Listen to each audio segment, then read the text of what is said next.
The phenomenon that will be discussed further is monstrous and contradicts all family values, but according to statistics, it occurs in families more and more often every year.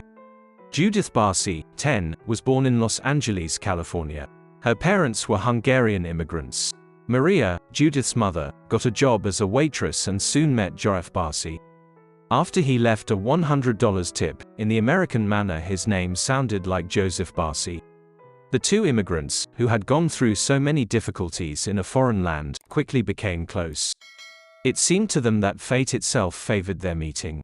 The couple soon legalized their relationship. In 1978, they had Judith. The girl was smart beyond her years from early childhood. She spoke 2 languages, English and Hungarian.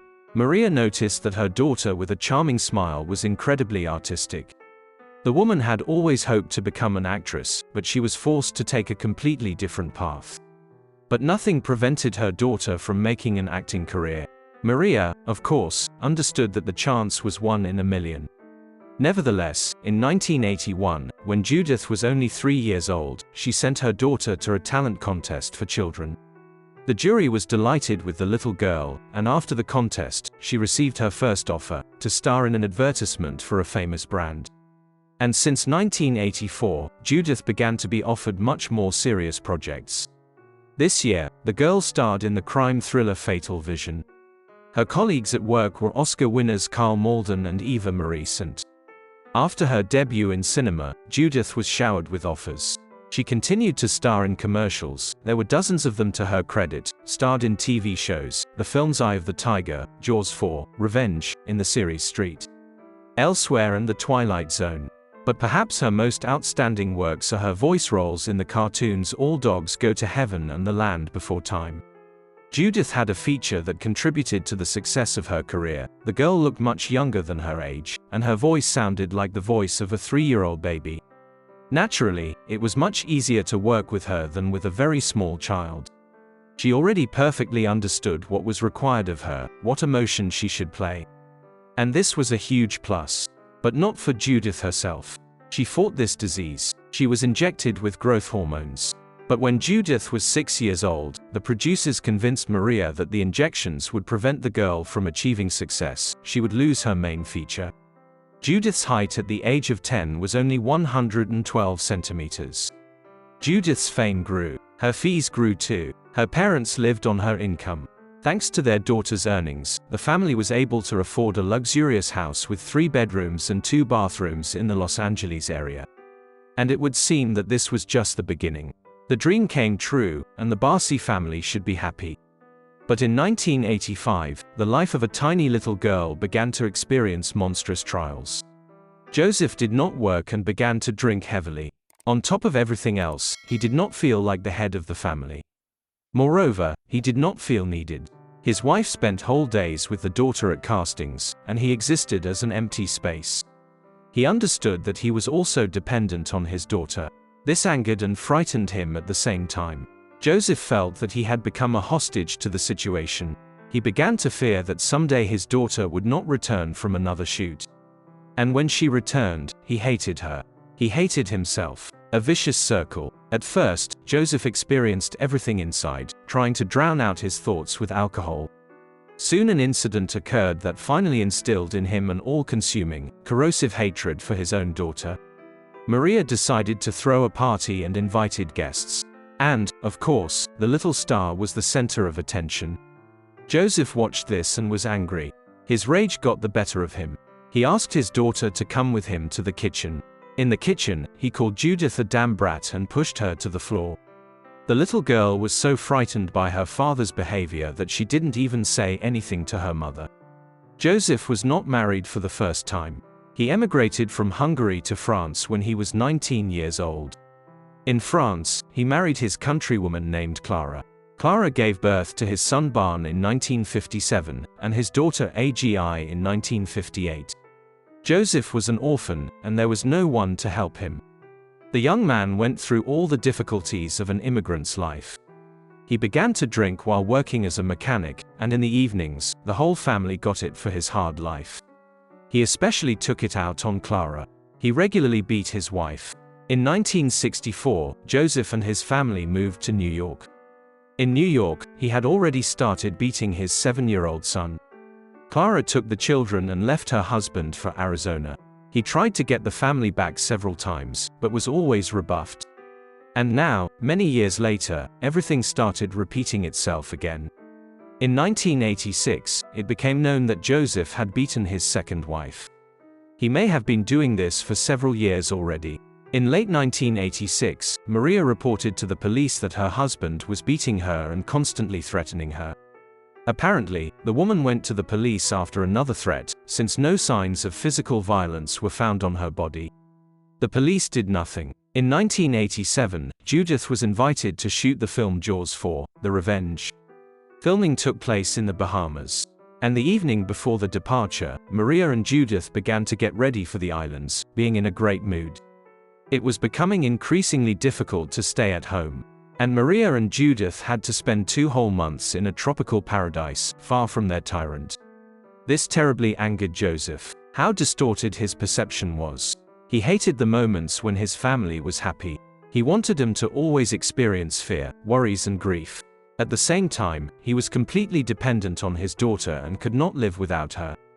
After getting ready, in the middle of the night, he took a large knife from the kitchen, grabbed the girl while Maria was sleeping, and holding the knife to her throat, whispered in her ear that if she did not come home, he would find her and cut her throat. Maria and Judith returned from filming. The situation did not improve. One day, a telegram arrived from Hungary addressed to Maria, informing her of the death of her relative.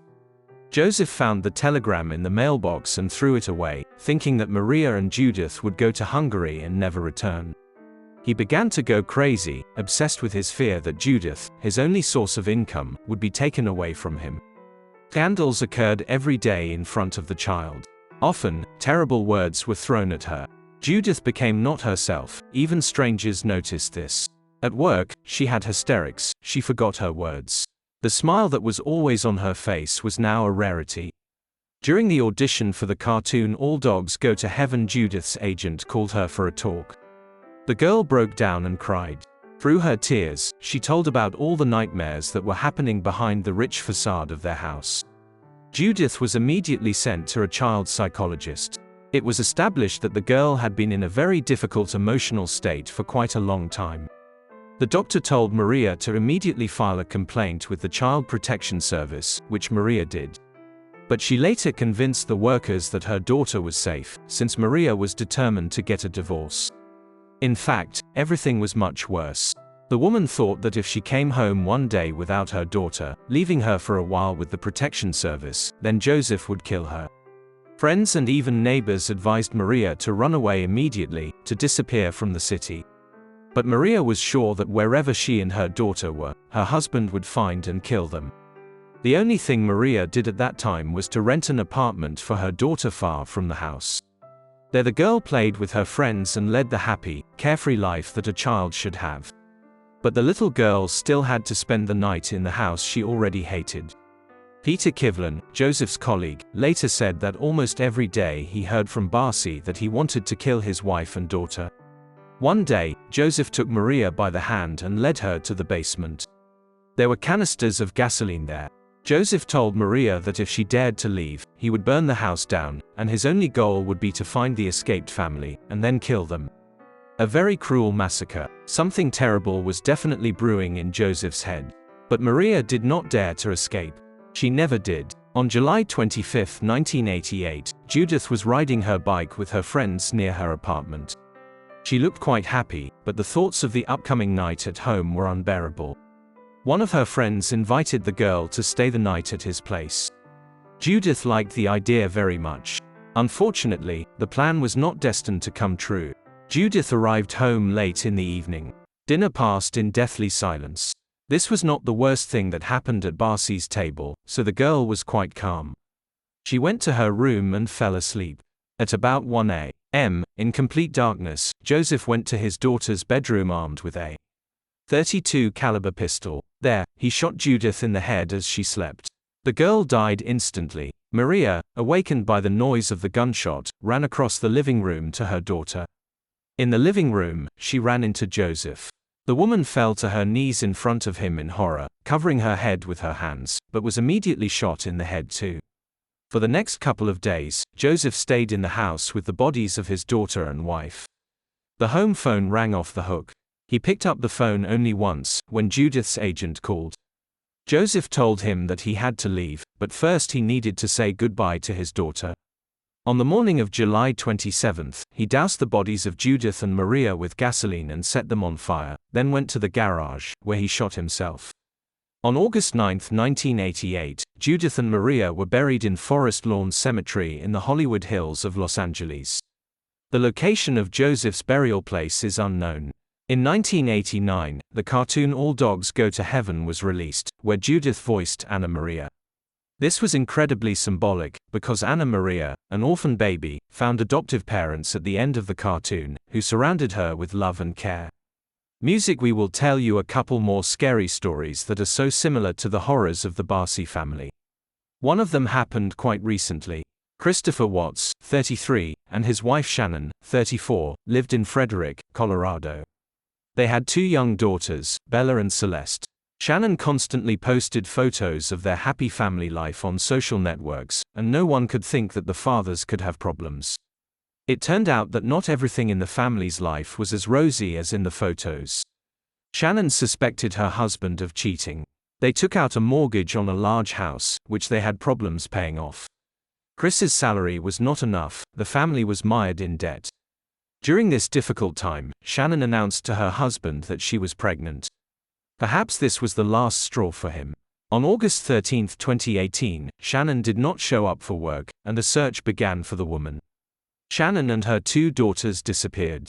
Chris told the press that on August 13, his wife stopped answering his calls, and then he found out that she did not show up for a checkup with a doctor. The man appeared on local television asking for help in the search. He said that his family is his life, and if someone kidnapped them, then he begs them to return his relatives. The police quickly began to doubt that Chris knew nothing about where his family was. His testimony was too confusing and changed very often. On August 24, the bodies of Shannon, Bella and Celeste were found on the territory of the plant where Chris worked. Chris later admitted that he killed only Shannon. According to him, it all happened like this. Chris had a relationship with a co-worker, and on August 12, he told his wife that he wanted a divorce. For Shannon, this statement was a blow. On the morning of August 13, Chris was in the bedroom on the second floor, and Shannon went to the children. He heard strange sounds on the baby monitor, and on the device monitor he saw Shannon strangling Celeste, and Bella was already dead. Chris rushed to the children's bedroom, but did not have time to save Celeste. According to him, Shannon did this to take revenge on her husband. Chris could not control himself and strangled the woman. He took the bodies of his wife and daughters to the plant. He placed the bodies of his daughters in a tank with oil, and buried Shannon's body. And after that, Chris asked the public for help in finding his missing family on television. The police did not believe Chris. He was charged with the murder of his wife and two daughters, and in addition, with the illegal termination of pregnancy, since Shannon was pregnant with a boy, who had already been named Nico. Chris's guilt has not yet been proven. Another case. Christian Longo was a victim of abuse in his early years. His father would push him or even slap him. When Christian was 3, his mother divorced and married Joseph Longo, a very religious man, fair and kind. The atmosphere in the family changed dramatically. Christian was happy with his stepfather. At 17, he met Mary Jane Baker, who was 7 years older than him. Christian stole money from the store where he worked part-time to pay for an engagement ring. The police did not turn him in, and 2 years later Christian and Mary got married. Longo became a manager of a company that distributed the New York Times. And he regularly read articles by writer and journalist Michael Finkel. Looking ahead, it must be said that Finkel will play a significant role in Christian's life. A few years later, Christian started his own business cleaning construction sites or cleaning apartments and houses after renovations in Oregon. At first, things went well, but then problems began. Christian had a passion for expensive sports cars and beautiful exclusive clothes. He spent all his money on luxury. As a result, this lifestyle quickly accumulated quite large debts. In 1997, Zachary was born. Mary Jane quit her job. Soon, 2 more children were born in the family, Sadie Ann and Madison. There was barely enough money to support the family, and Christian still had numerous debts hanging over him. He had to sell the car that he seemed to love more than anything in the world. At this already difficult time for the family, Mary learned about her husband's infidelity. When she confronted him about it, he replied that practically since childhood, because of her, he did not know what entertainment and a fun life are. She deprived him of this. Chris even told Mary to her face that he did not love her anymore. Mary Jane still decided to stay with Christian, and he, obsessed with wealth, began to forge checks. Fleeing from justice, he moved his family to Toledo, Ohio, and continued his fraudulent operations. The family's financial situation did not improve. Christian accumulated irritation and anger towards his closest, it would seem, relatives. He thought that it was not he who did not earn enough, but his 3 children and wife who consumed too much. His desire for a comfortable life was so great that he began to think about how he could get rid of what he considered to be his ballast. The police were looking for Christian for financial fraud. When lawmen arrived in Toledo in search of Longo, they found that the house was abandoned. Soon, in November 2001, Sister Mary contacted the police with a missing person report, as her sister had not answered her cell phone calls for quite some time. On December 19, 2001, a man reported to the police that the body of a small boy was floating face down near his home in Waldport, Oregon. The child was identified as 4-year-old Zachary Longo. 3 days later, divers found the body of a 3-year-old girl in nearby waters with a pillowcase containing a rock tied to her leg. It was Sadie Ann Longo, Zachary's sister. Then, 5 days later, 2 suitcases were found. Inside was the tiny body of 2-year-old Madison Longo. In the other was the body of 34-year-old Mary Jane. The family was likely murdered because of debts. But the body of the head of the family was nowhere to be found. Christian was missing. Christian Longo was found alive and well in Cancun, Mexico, traveling around the country under the name of beloved journalist Michael Finkel. In January 2002, he was arrested on suspicion of murder and deported back to America. Longo went on trial in March 2003, where he claimed that Mary Jane, who had been having frequent tantrums over her broken home life, was responsible for the children's murders. During the trial, Longo contacted Finkel. Finkel wrote a book about Longo called The True Story.